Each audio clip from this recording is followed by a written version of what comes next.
क्या world war 3 का चिंगारियां हवा में तैरने लगी हैं? क्या वर्ल्ड वार 3 में तब्दील हो जाएगा भारत और पाकिस्तान का तनाव?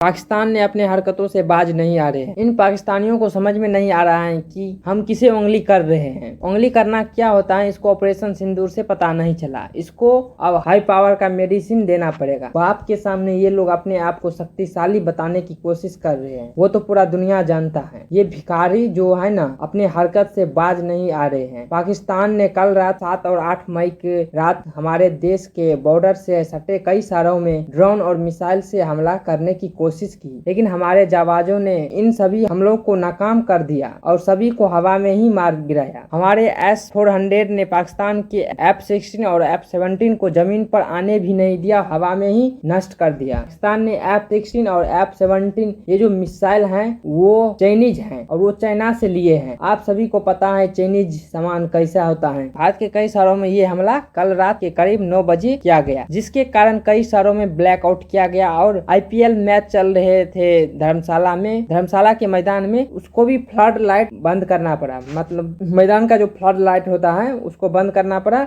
जिसके कारण मैच को बंद करना पड़ा और मैच वहां से पूरा नहीं हो पाया और मैच कैंसिल हो गया कल का। और पता चल रहा है जो पूरा IPL 1 सप्ताह के लिए सस्पेंड हो गया है अगले आदेश आने तक। हमारे कई शहरों में हमला किया, जैसे पंजाब, धर्मशाला, पठानकोट, जमुई, पुंछ, गुजरात, अन्य शहरों में ड्रोन और मिसाइल से हमला किया ये पाकिस्तानियों ने। लेकिन दुख की बात है हमारे पुंछ शहर में बहुत ज्यादा नुकसान हुआ है। कई सिविलियन मारे गए हैं और कई घायल भी हैं। बॉर्डर से सटे जितने शहर हैं सभी शहर का हवाई उड़ान बंद किया गया है, कई ट्रेनों भी रद्द किया गया है। हमारे देश के जवानों ने और सरकार ने पाकिस्तान के सिर्फ आतंकी ठिकानों पर हमला किया, लेकिन वो भिखारी ने हमारे देश के आम नागरिक को और सैन्य ठिकानों को निशाना बना रहा है। हम भी उसको उसी के भाषा में जवाब दे रहे हैं। कल यानी 8 मई को सुबह भारत ने भी पाकिस्तान के एयर डिफेंस सिस्टम को तहस नहस कर दिया। लाहौर में भारत की ओर से की गई जवाबी कार्रवाई में पाकिस्तान के रावलपिंडी स्टेडियम को भी चपेट में आया और रावलपिंडी जो स्टेडियम है उसको भी बहुत क्षति पहुंचा है, जिसके कारण PSL मैच भी रद्द किया गया। भारत ने S-400 और L-17 एयर डिफेंस सिस्टम का इस्तेमाल करते हुए पाकिस्तान के 50 से ज्यादा मिसाइल और ड्रोन को मार गिराया। पाकिस्तान ने 9 मई को सुबह 4 बजे के आसपास फिर से हमला किया। भारत और पाकिस्तान का हर वो कदम केवल दो देशों की किस्मत को नहीं तय करेगा, बल्कि यह दुनिया की दशा दिशा को भी तय कर सकता है। और जिस तरह ये बढ़ रहा है, क्या वर्ल्ड वार हो जाएगा? क्योंकि अगर वर्ल्ड वार हुई तो पूरे विश्व को युद्ध खत्म कर देगा। इतिहास गवाह है कि कई बार युद्ध छोटी सी गलती से शुरू हुए और फिर दुनिया बर्बाद हो गए। वियतनाम का युद्ध एक गोलीबारी से शुरू हुआ था और क्यूबा मिसाइल संकट और विश्वास से पनपा था। केशोवा का नरसंहार असंवेदनशील सियासत से हुआ था। लेकिन भारत और पाकिस्तान जो पहलगांव से शुरू हुए थे, ऑपरेशन सिंदूर से आगे बढ़े, अब एक दूसरे के इशारों पर जब लगातार ड्रोन और मिसाइल से हमले कर रहे हैं